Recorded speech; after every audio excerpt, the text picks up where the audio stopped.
Okay, guys and girls, so we're back here with the Mud Buddy HD Mini, 23 horse with the Vanguard engine, and got some things we're gonna go through. Mike, what are we doing to it today? Depending on how much time we have, everything kind of needs to be rehauled. This thing's 15, 16 years old, 14 years old, whatever. So there's a lot of stuff that's just kind of worn out or could be worn out that I'd rather just replace rather than break something. So obviously, new air filter. The pull cord was gone. Hopefully the spring is still good. We're going to put a new pull rope on it. Last time that we messed with it, we realized that we believe that the starter solenoid is out. I got another one of those. We don't know if the valves have ever been adjusted, so we're going to set the valve lash. That's going to do it. Then we're going to do an oil change. The kill switch, got a new one of those. If you check out this grip, got a new grip. This throttle is more like a jet ski style. I'm not crazy about it. I got a new one of these. I've got another one of these if we need it, but this is going to go kind of on a hunting boat, so I don't want it to be red. We're going to stick with this faded one if it'll work. Let's see what else we got. Breather tube is cracked. Replacing that. We may get to a muffler. We definitely have to lube everything up. The belt, I don't know what the tension's set at. We're going to have to fix that. Reset it, re-lube the lower end. I think that's it. I don't know. We got a whole pile of parts and oils and greases. And What about the prop down there? Are we doing something with that? we'll have to pull the prop to grease this shaft because this is an older style and it doesn't have a bleed screw. So you actually have to remove the prop and the bearing cap to lube it. So we'll see what we get into. Hopefully we won't hit any hiccups.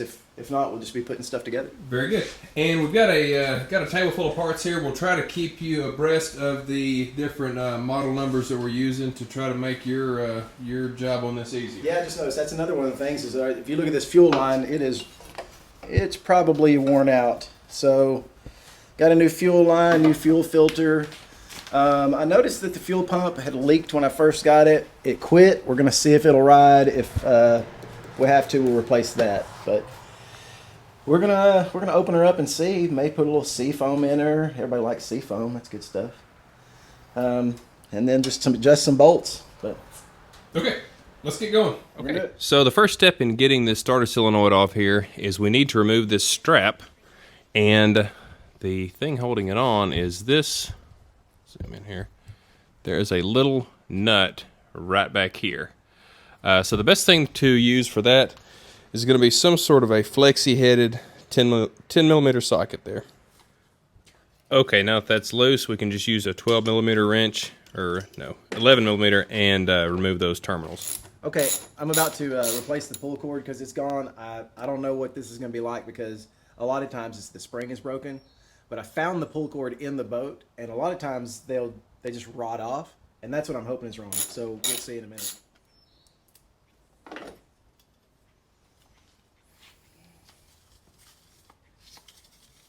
Gosh damn. All right, so that sucks because I didn't order this part because I hoped and dreamed that the spring would be broke. But see, it can't build up tension. That means this part's broke, and so we can't fix this. I'm going to have to order another part. But, oh well, I hope we get lucky we didn't. Okay, and now we're just going to get this bottom terminal screw here, another 11 millimeter, and now we'll take that off and put it aside. Okay, so once that gets loose, you can kind of spin this thing around and get better access to it. Now that the belt's free, we can change out the solenoid there. Okay, so David's going to mess with the solenoid, and I'm just going to be in his way. So I'm actually going to start working up here. I got a new grip. This one's ripped off, and then this throttle, like I said, is like a jet ski throttle, but they've got this new cool one that I really like. It's stainless steel, and so I'm going to change that out while he's messing around back there.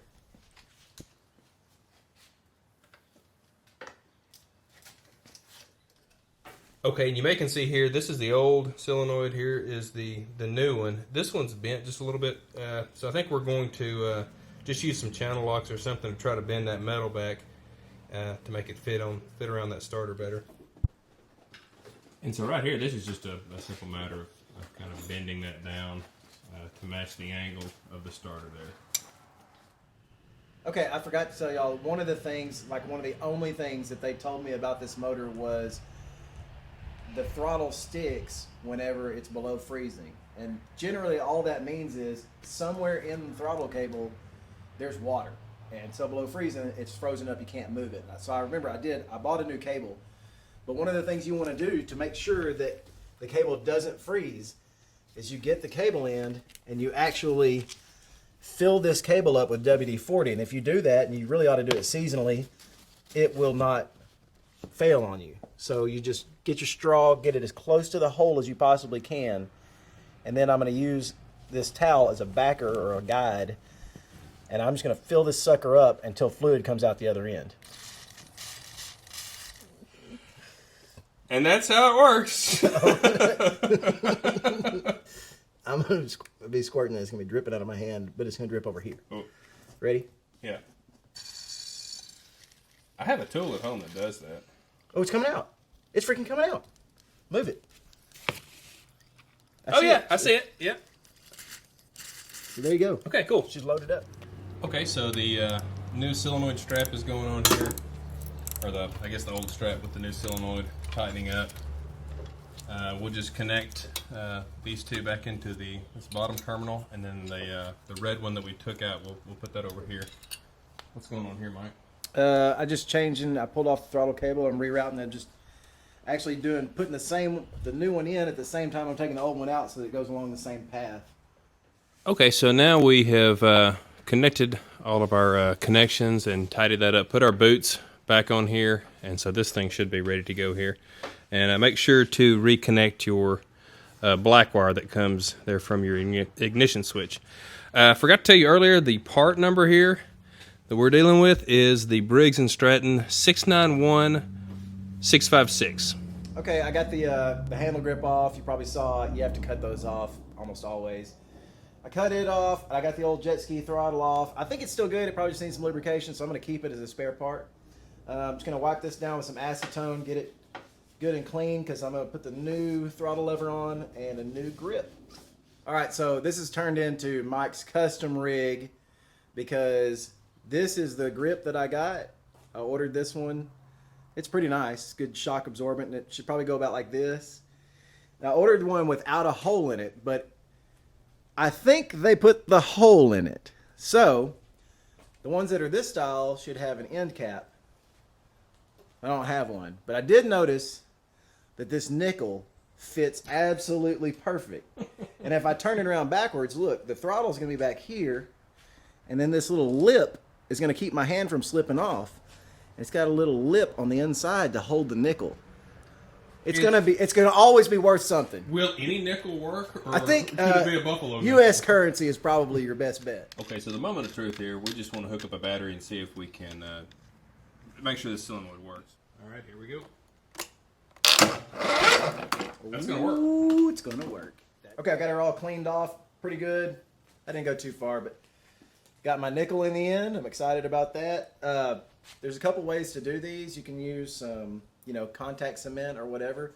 It's kind of hard to get on. You're going to want to be able to slide it down, and it's not going to want to go. But one of the pro tips is to actually put hairspray in this. And one of the only reasons why I like David is because he uses hairspray.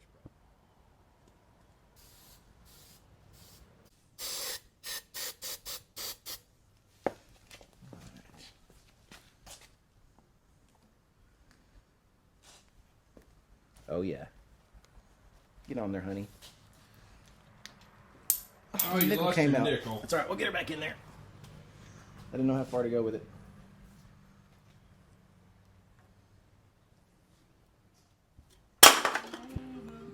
Okay, so on the valve clearance adjustment, we want to set the cylinder at a 1/4 inch past top dead center, and then use a feeler gauge to get valve clearance of 5/1000ths of an inch for the intake and the exhaust. So let's go ahead and take off those valve covers. Okay, so it looks like the Yeah, new throttle lever. So it's got slack in it right here, but you take that out at the carburetor end by this little adjustment right here. So you move the cable back and forth in this tightener. Bada bing, bada boom. cool. Okay, and so our valve covers are held on by just a 10mm bolt there.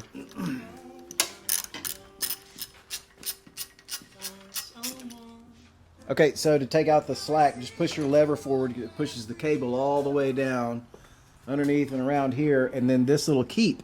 You can adjust that by pulling your sleeve back and forth because you want your butterfly to close. So it's all the way closed with the lever down. And then when I pull the lever, you want to make sure that it opens up all the way too. So it's going boom, boom. You got it all the way off, all the way on.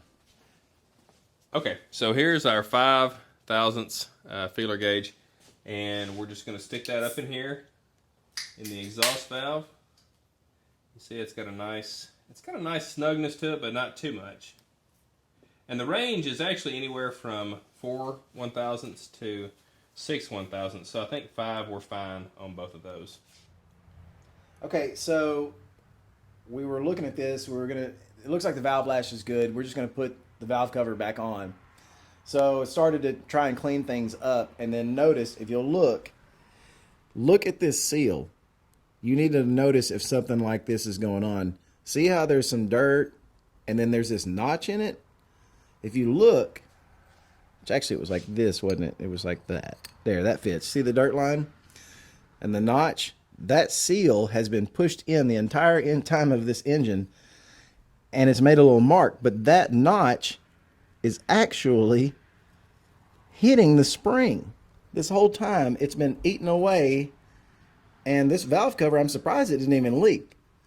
But I'm glad we inspected that and didn't reuse it. We've got a new one. We're fixing to throw it on there, and hopefully we won't make the same mistake. And you can see here, before we put a new gasket on there, Mike just kind of cleaned that up a little bit with a razor blade. Okay, so there we go. There's the new gasket, and our part number is Briggs 806039S. Okay, so we ended up taking the intake off just so we can have better access to this. What you want to do, you know, we got the using the prop, we got this thing around to the very end of the compression stroke, and then let it come back in 1/4 of an inch. So with this right here, you're going to adjust these two in here, and the way that you do this, and you see when we move the air breather, you just put this here, that right there, and I've already loosened that, but you'd go counterclockwise with that. And you can see these are very loose, and we're going to do our adjustment right here. Where it's going to be. So, try it. And this is really handy if you have a buddy that can help you. You mean tighten? Yep. I'm going to try and hold it.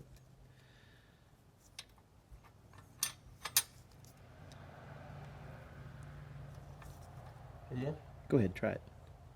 All right. What you got? See what we got. Oh, yeah.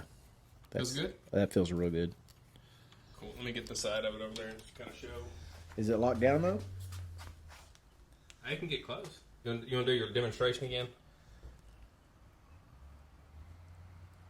Tiny bit loose. See if you can tighten it up some more, and we'll see how it goes.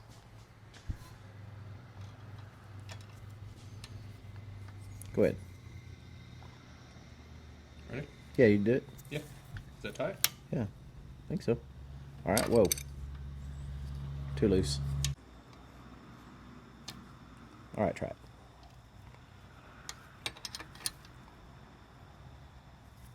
Ready? Yeah.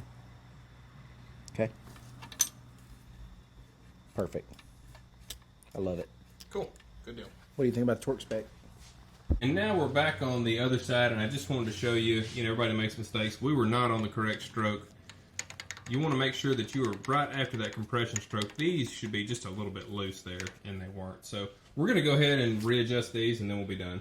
Here's your tools. And I'm so glad that we came back on this, because whenever we came back and took the spec, whenever the valve was correct, this thing is set at, what is that, 0.010. Can you read that there? Yeah, 10 thousandths. 10 thousandths of an inch. Hundredth. And so it's That one. Oh, that yeah, one went in. it is double. Oh, here we go. Sorry, it is double what the spec says it should be. The left one. The left one's even worse. Oh my gosh! I mean, just like a butter knife in there. So I'm glad we came back and figured that out. We'll get that fixed up to 0.005 like the other one, and going down the road. So moving right along, the valve covers are back on. We we're about to put that assembly back on there. So we've got this new air filter here. The part number on that is, I don't know if you can see that there, 692519. I just want to show y'all that sometimes in a tie ball game, both people are winning. And since Mike is fancy, he gets his spark plugs directly from Briggs. These are the 491055S. 2 of them. Okay, so aside from changing the oil, we are done on the engine side. So let's go ahead and start that process. What you want to go to right here is, I think that's going to be your drain plug for your oil, and then we'll grab the filter while we're here. I just don't know why changing the oil should be this difficult. I've got my finger stuck here. Huh? I think it's done. You want to try it? I think it's done. I think we should wipe it off. I think it's done. But this has been going on for like 30 minutes. Yeah, I mean, I can see it sitting on the threads. I think it's just needs some cleanup. Okay, so what we got going on here, put the new filter. It was a little bit shorter than the other one, and put our drain plug back in. Now it's time to put some oil in. It looks like for the guidebook here, we need 48 ounces or 1.4 liters. We're a model 380,000, I think. Yeah. No funnels needed though. I don't like funnels. No what? So I gotta tilt it up. Gosh. That's a cantankerous thing. Damn it, that. I don't like that. It's just wet in there, that's all. But will it run, or it just won't crank like that? It just won't crank. What can I do?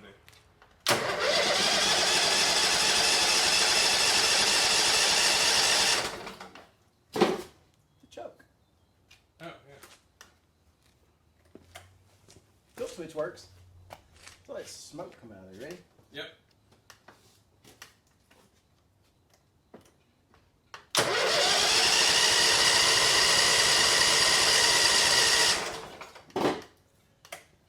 Needs fuel. I noticed the fuel filter is empty.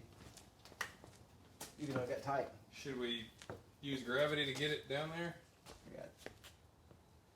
Man, I heard juice going in there. It's just dry. Smell it. Wait a minute.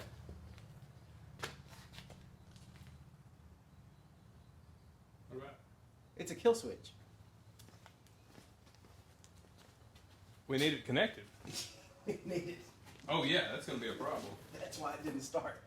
Where did I put that one? I threw it somewhere because I was going to cut the ends off of it. Oh, is this new? Huh? Is this new? No, but it has a lanyard kill switch that pulls this out. Where did I throw it? Where did I throw it?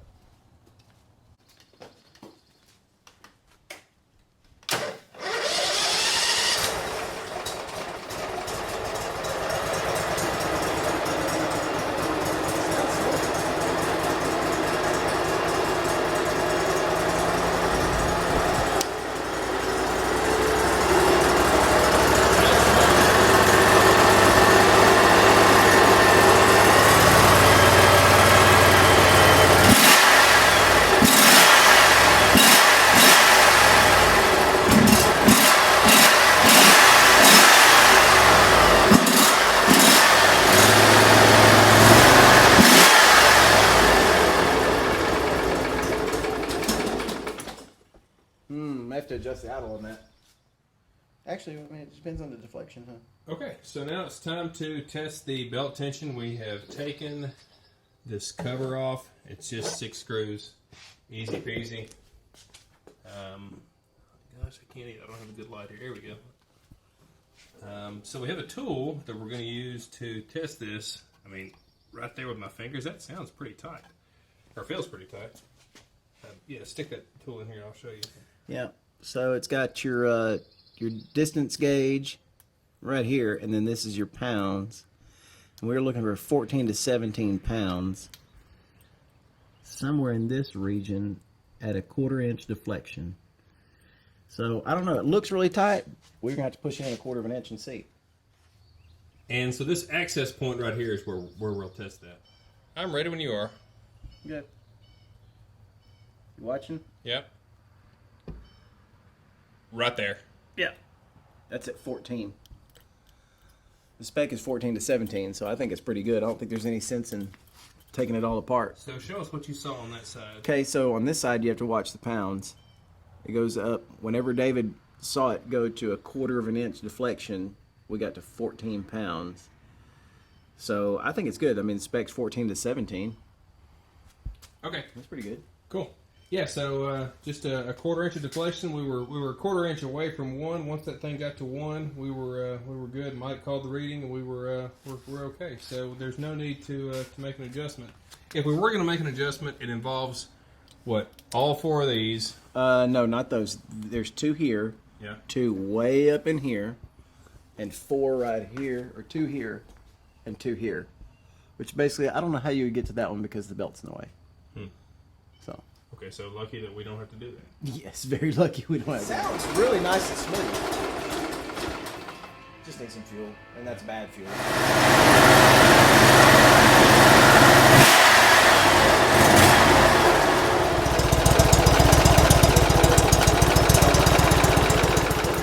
the hell was that? Oh, my nickel. So what are we doing next? We're going to kill this for safety. We're going to try to take this prop off because we're going to take the prop off the bearing cap to get to lubrication. So we got a Zerk there, and then it's supposed to just flow out the shaft, and then we will see. What do you think about that? Looks good. I don't really mess the prop up.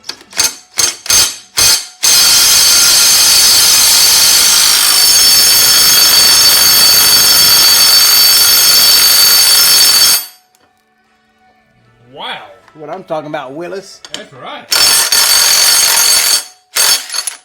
Easy enough. Easy. Okay, so the next obstacle here is this bearing cap.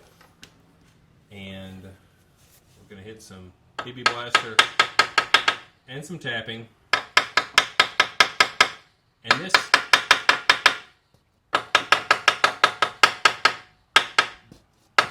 this is a right hand or left hand thread. So it's not righty-tighty, it's righty-loosey. So remember that. Okay, so I know that there's some special tools for this, but we were actually able to use some channel locks and PB Blaster, PB Blaster, little tap, and we're good to go. Try not to step in grease. I don't want to track it around the garage. Okay, so we pumped grease into that Elamite right there, and it took forever for any of it to move into this little area down here. We had to run turns on it. Turns. And so anyway, now some of that grease moved. The service manual says to run this for what, a minute? 1 minute. 1 minute, and then add more grease and then close it up. Okay, so now we ran the engine for a minute, and we're just trying to put the bearing cap back on with the channel locks. Ready for it? Yep. And we'll put the prop back on there. It's got a hex shaft, kind of cool. Holds on to it real good. There it is. Bada bingo. Okay, so the prop's back on, and now we're going to give it a quick test run before we change out the exhaust. Yeah, we're gonna change out the exhaust, but so try and really listen to see what this sounds like. It's gonna sound like a lawnmower. And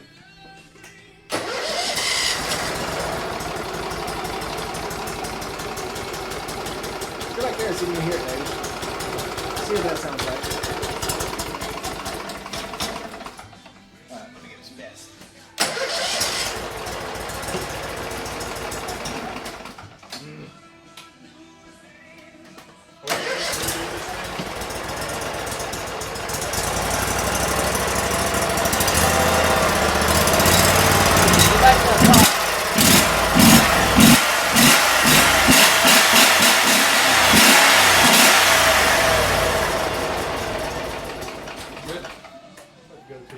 Okay, so that muffler was surprisingly easy to disassemble. And you can see there, all we got to do is just clean up. All we got to do here is just clean up some of that gasket material, and we're in business. Look at that, Joe. You had the extension with it. Dirt, B. You want the extension or no? Right there. Here. Hey, be gentle with this. It just said that. She's not quite. I mean, let me see which way you got it facing. You know which way it goes? Oh, that's an engine hoist. It couldn't go anywhere. So I hadn't moved it. Yeah. No, that.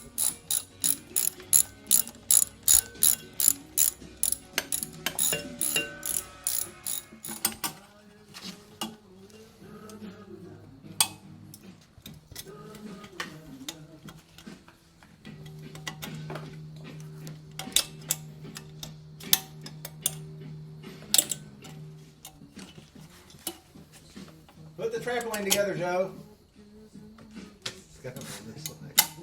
Joe, how's that? What do you want to tell people about it? It's very springy. Yeah. Okay, Joe, what do we put on there? Well, what we put on today was the Backwater Performance X-Flow Lite Muffler. How long did this take to put on? Took about 25 minutes. Okay. And she promises to roar. All right, here we go.